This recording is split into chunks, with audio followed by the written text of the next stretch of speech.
திருப்பலி வாசகங்கள் பிப்ரவரி 4 2026. பொதுக்காலம் 4ஆம் வாரம் புதன். முதல் வாசகம் சாமுவேல் 2ஆம் நூலிலிருந்து வாசகம். அந்நாள்களில் தாவீது அரசர் யோவாபையும் அவரோடிருந்த படைத்தலைவர்களையும் அழைத்து, மக்கள் தொகை என்னவென்று நான் அறிய வேண்டும்.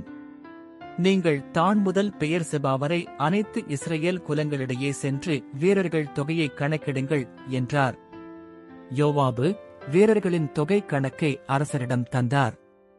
வாளை ஏந்தும் வீரர்கள் 800,000 பேர் இஸ்ரவேலிலும் 500,000 பேர் யூதாவிலும் இருந்தனர். வீரர்களின் தொகையை கணக்கெடுத்த பிறகு தாவீது மனம் வருந்தினார். நான் மாபெரும் பாவம் செய்தேன். ஆண்டவரே, உம் அடியானின் குற்றத்தை மன்னித்தருளும். ஏனெனில் நான் பெரும் மதியீனனாய் நடந்து கொண்டேன் என்று தாவீது ஆண்டவரிடம் மன்றாடினார். தாவீது காலையில் எழுந்தார். தாவீதின் திருக்காட்சியாளராகிய இறைவாக்கினர் காதிற்கு ஆண்டவரின் வாக்கு அருளப்பட்டது. நீ சென்று இவ்வாறு ஆண்டவர் கூறுவதாக தாவீதிடம் சொல், நான் உன்மீது 3 தண்டனைகளை குறிப்பிடுகிறேன். நீ ஒன்றைத் தேர்ந்தெடு, அதன்படி நான் செய்வேன். காதோ தாவீதிடம் வந்து அவரிடம் பேசி வெளிப்படுத்தியது, உனது நாட்டில் 7 ஆண்டுகள் பஞ்சம் வரட்டுமா? உன் எதிரிகள் உன்னை பின்தொடர 3 மாதங்கள் நீ தப்பியோட வேண்டுமா? அல்லது உன் நாட்டில் 3 நாள்கள் கொள்ளை நோய் ஏற்படலாமா? என்னை அனுப்பியவருக்கு நான் என்ன மறுமொழி சொல்ல வேண்டும் என்று சிந்தித்து முடிவு செய். நான் மிகவும் மனவேதனையுற்றுள்ளேன். ஆண்டவரது கையில் நாம் விழுவோம், ஏனெனில் அவரது இரக்கம் பெரிது. மனிதரின் கையில் விழ வேண்டாம் என்று தாவீது கூறினார். ஆண்டவர் காலை முதல் குறித்த நேரம் வரை இஸ்ரவேலின் மீது கொள்ளை நோய் அனுப்பினார். தான் முதல் பெயர்செபா வரை 70,000 மக்கள் மாண்டனர். வானதூதர் எருசலேமை அழிப்பதற்காக அதன் மீது தம் கையை ஓங்கினார்.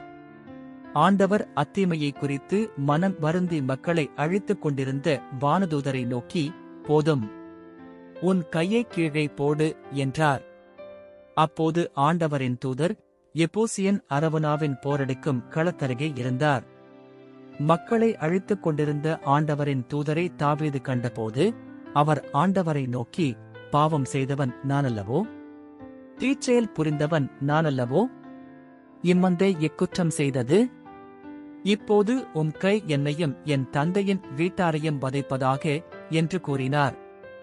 ஆண்டவரின் அருள்வாக்கு. இறைவா, உமக்கு நன்றி. பதிலுரை பாடல். பல்லவி. ஆண்டவரே, என் நெறிக்கேட்டையும் பாவத்தையும் போக்கினீர். எவரது குற்றம் மன்னிக்கப்பட்டதோ, எவரது பாவம் மறைக்கப்பட்டதோ, அவர் பேறு பெற்றவர். ஆண்டவர் எந்த மனிதரின் தீச்செயலை எண்ணவில்லையோ, எவரது மனத்தில் வஞ்சம் இல்லையோ, அவர் பேறு பெற்றவர். பல்லவி. ஆண்டவரே, என் நெறிக்கேட்டையும் பாவத்தையும் போக்கினீர். என் பாவத்தை உம்மிடம் அறிக்கையிட்டேன், என் தீச்செயலை நான் மறைத்ததில்லை. ஆண்டவரிடம் என் குற்றங்களை ஒப்புக்கொள்வேன் என்று சொன்னேன். நீரும் என் நெறிக்கேட்டையும் பாவத்தையும் போக்கினீர். பல்லவி. ஆண்டவரே, என் நெறிக்கேட்டையும் பாவத்தையும் போக்கினீர். ஆகவே துன்ப வேளையில் அன்பர் அனைவரும் உம்மை நோக்கி மன்றாடுவர். பெருவெள்ளம் பாய்ந்து வந்தாலும் அவர்களை அது அணுகாது. பல்லவி. ஆண்டவரே, என் நெறிக்கேட்டையும் பாவத்தையும் போக்கினீர். நீரே எனக்கு புகலிடம். இன்னலினின்று என்னை நீர் பாதுகாக்கின்றீர். உம் மீட்பினால் எழும் ஆரவாரம் என்னை சூழ்ந்தொலிக்கச் செய்கின்றீர். பல்லவி. ஆண்டவரே, என் நெறிக்கேட்டையும் பாவத்தையும் போக்கினீர். நற்செய்திக்கு முன் வாழ்த்துளி. அல்லேலூயா, அல்லேலூயா. என் ஆடுகள் எனது குரலுக்கு செவிசாய்க்கின்றன. எனக்கும் அவற்றைத் தெரியும். அவையும் என்னை பின்தொடர்கின்றன என்கிறார் ஆண்டவர். அல்லேலூயா. நற்செய்தி வாசகம். மார்க்கு எழுதிய தூய நற்செய்தியிலிருந்து வாசகம். அக்காலத்தில் இயேசு தொழுகை கூட தலைவரின் வீட்டிலிருந்து புறப்பட்டு தமது சொந்த ஊருக்கு வந்தார். அவருடைய சீடரும் அவரை பின்தொடர்ந்தனர். ஓய்வு நாள் வந்தபோது அவர் தொழுகை கூடத்தில் கற்பிக்கத் தொடங்கினார். அதைக் கேட்ட பலர் வியப்பில் ஆழ்ந்தனர். அவர்கள், இவருக்கு இவையெல்லாம் எங்கிருந்து வந்தன? என்னே இவருக்கு அருளப்பட்டுள்ள ஞானம்! என்னே இவருடைய கைகளால் ஆகும் வல்ல செயல்கள். இவர் தச்சர் அல்லவா? மரியாவின் மகன்தானே? யாக்கோபு, யோசே, யூதா, சீமோன் ஆகியோர் இவருடைய சகோதரர் அல்லவா? இவர் சகோதரிகள் இங்கு நம்மோடு இருக்கிறார்கள் அல்லவா என்றார்கள். இவ்வாறு அவரை ஏற்றுக்கொள்ள அவர்கள் தயங்கினார்கள். இயேசு அவர்களிடம், சொந்த ஊரிலும் சுற்றத்திலும் தம் வீட்டிலும் தவிர மற்றெங்கும் இறைவாக்கினர் மதிப்பு பெறுவர் என்றார்.